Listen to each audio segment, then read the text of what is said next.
Bien, Robin combattait l'inégalité sociale et l'injustice.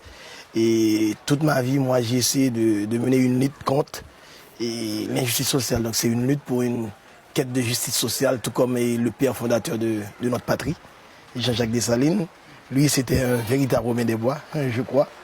Et donc c'est une histoire qui m'a toujours fasciné. J'aime bien qu'on me compare à Robin, c'est un honneur. Oser attaquer M. Aristide et les intérêts autour de M. Aristide, donc c'est normal que certains disent à la radio ou même dans des journaux assez connus que Guy Philippe c'est un scélérat, c'est un drug dealer, c'est un terroriste, c'est normal. Et je ne m'attendais pas à ce qu'il m'appelle Jésus-Christ. Et je sais que c'est comme ça, le Tché a dû payer le prix fort et Thomas Sankara a payé le prix fort. Donc tous ceux qui essaient de mener une lutte pour une certaine justice sociale finissent par être appelés terroristes, drug dealers ou autres. On voulait une certaine justice sociale, on voulait une réconciliation nationale. Moi, je me suis mis dans la bataille pour une réconciliation nationale.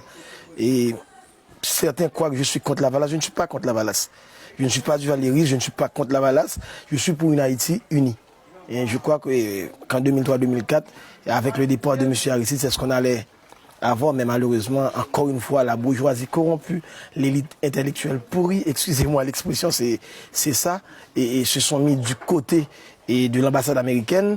Ils ont mis sur pied une organisation bidon qui s'appelle le Conseil des Sages. Ils ont fait venir de l'étranger M. Ella Tortue qui ne connaissait rien des réalités du pays. Et ils ont violé la loi, mais ils parlent tout le temps d'état de droit. Ils ont violé la constitution de notre pays, mais c'est eux, symbole de la démocratie. C'est ce qui dérange. Et malheureusement, moi, je dis toujours la vérité. Et c'est pourquoi j'aurai toujours des... Je tiens à me présenter, j'aimerais me présenter pour les sénatoriales de cette année. Je me présenterai sûrement. Je dois vous dire que ce n'est pas le passé récent. Et je ne suis pas l'influence de ce passé récent, sinon c'est toute ma vie. Et j'ai lu et j'aime lire. Et j'ai lu quelqu'un comme Jean-Jacques Rousseau, je crois que c'est lui qui m'a le plus frappé. Et Jean-Jacques Rousseau, et surtout, j'ai lu La Bruyère qui a dit une fois, parfois on devrait avoir honte d'être heureux parmi tant de misère.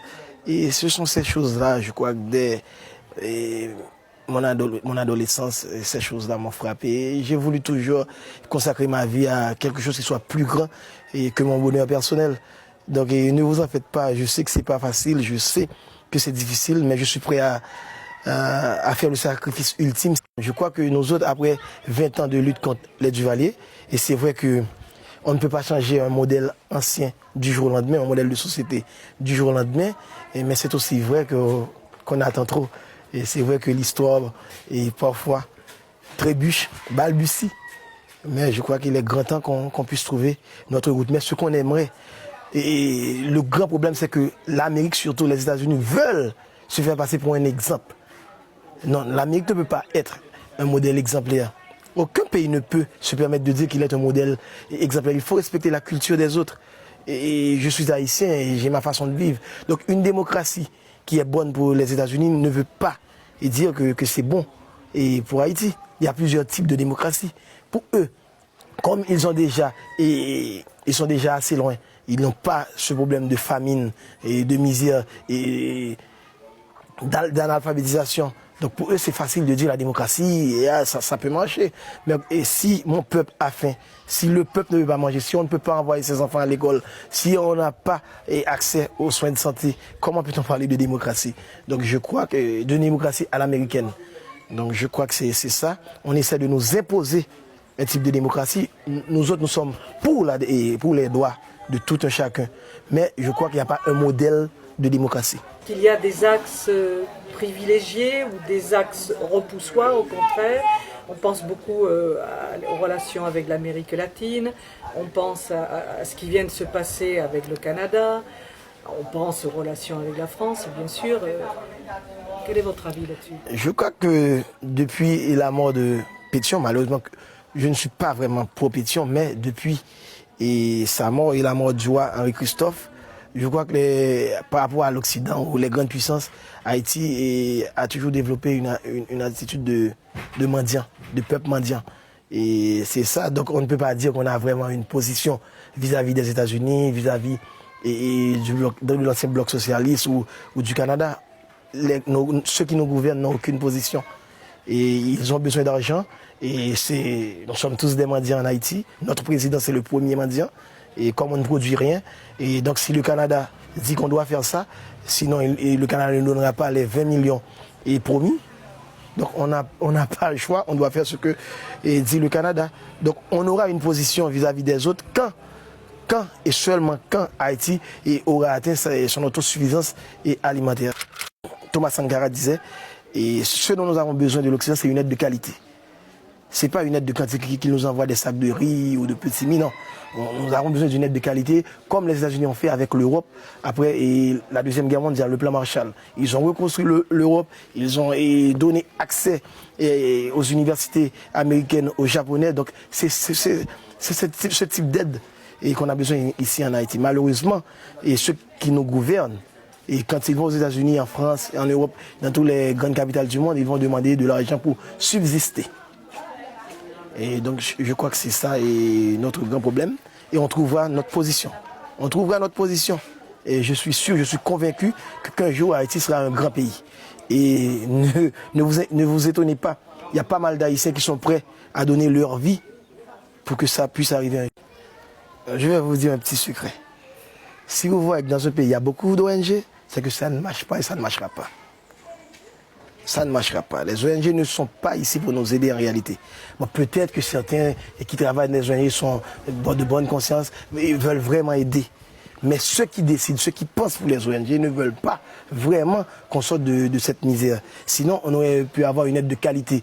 Plus de 2 milliards de dollars de 2010 à nos jours ont déjà été débloqués. Qu'est-ce qu'on a fait avec tant d'argent? Est-ce que vous avez vu une bonne route pour venir dans la Grand'Anse? Des universités, des infrastructures où on peut recevoir des touristes? Rien de durable. Les ONG sont là pour nous maintenir en vie, mais ils ne veulent pas que nous atteignions notre autosuffisance, notre indépendance économique. Est-ce qu'on peut dire que la misère, finalement, est le gagne-pain de beaucoup d'ONG? Les ONG, c'est ce qu'ils font ici, c'est ce qu'ils veulent faire comprendre à d'autres qu'ils sont là pour aider, mais en fait, c'est pas vrai. Tout le monde sait que c'est pas vrai.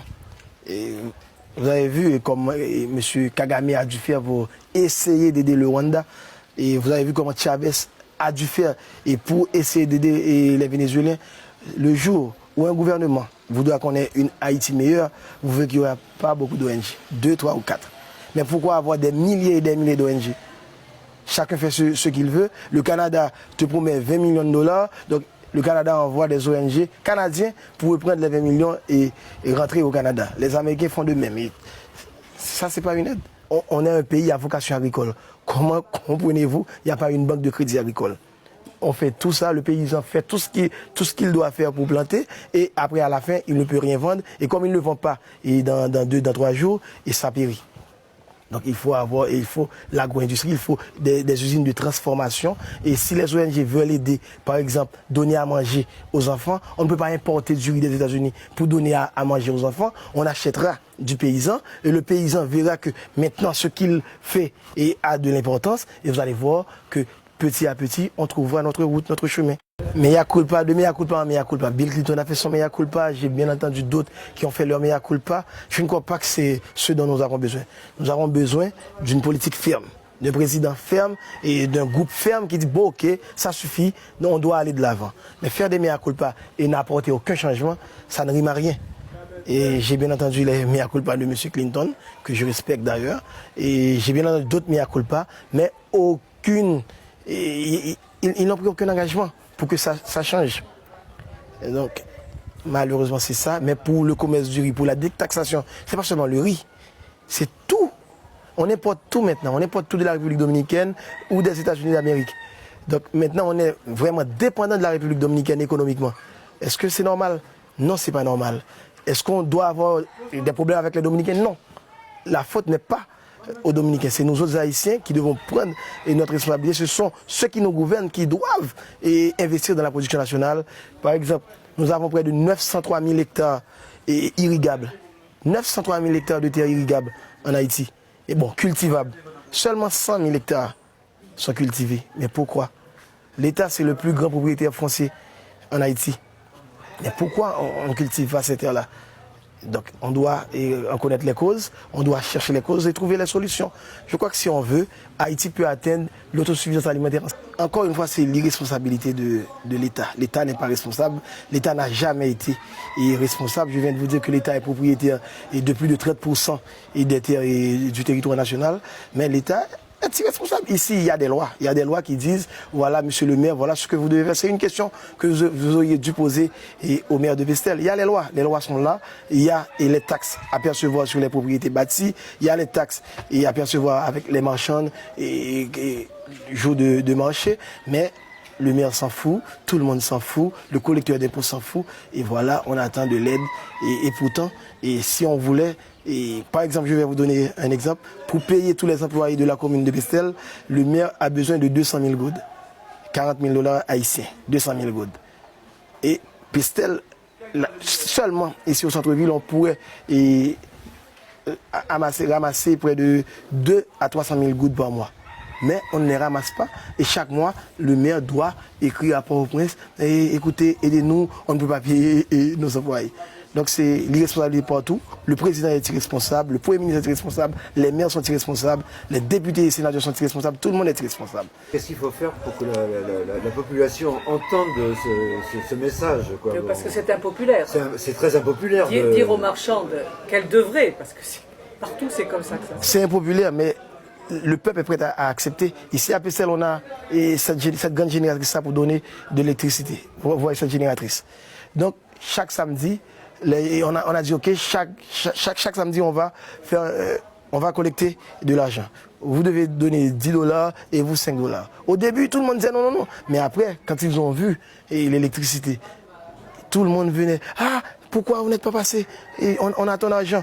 Donc, quand les gens ici en Haïti ne veulent pas payer, c'est parce que l'État ne donne rien. Donc, si l'État est responsable, on ne te donne rien, même pas une petite école, même pas un petit hôpital. Donc, pourquoi vous allez payer des taxes? Donc, c'est ça, c'est face à l'irresponsabilité de l'État, c'est la réponse du peuple. Mais si le peuple voit qu'il y a un État conscient, un État qui veut travailler et un État responsable, je vous donne la garantie qu'on va payer. On paiera. Dès le début, dès notre indépendance, les femmes ont toujours occupé un grand rôle. C'est un des premiers pays où dans notre première constitution de Saline a dit qu'il n'y avait pas une différence de sexe. Et vous allez voir qu'une femme comme Marie-Jeanne était à la crête à Pierrot et c'est elle qui commandait. Elle commandait un troupe d'hommes, un peloton d'hommes avec la Martinière Imani. Donc les femmes, dès le début, dès le départ, dès notre indépendance, ont eu leur rôle. Et encore une fois, aujourd'hui, vous allez voir dans notre gouvernement, il y a pas mal de femmes.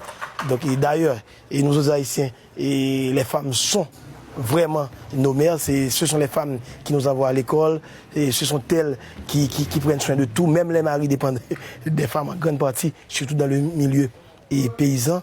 Et c'est notre petite banque. Et s'il n'y avait pas les femmes, vraiment, je ne sais pas ce qu'on aurait pu faire, et surtout dans la paysannerie. Oui.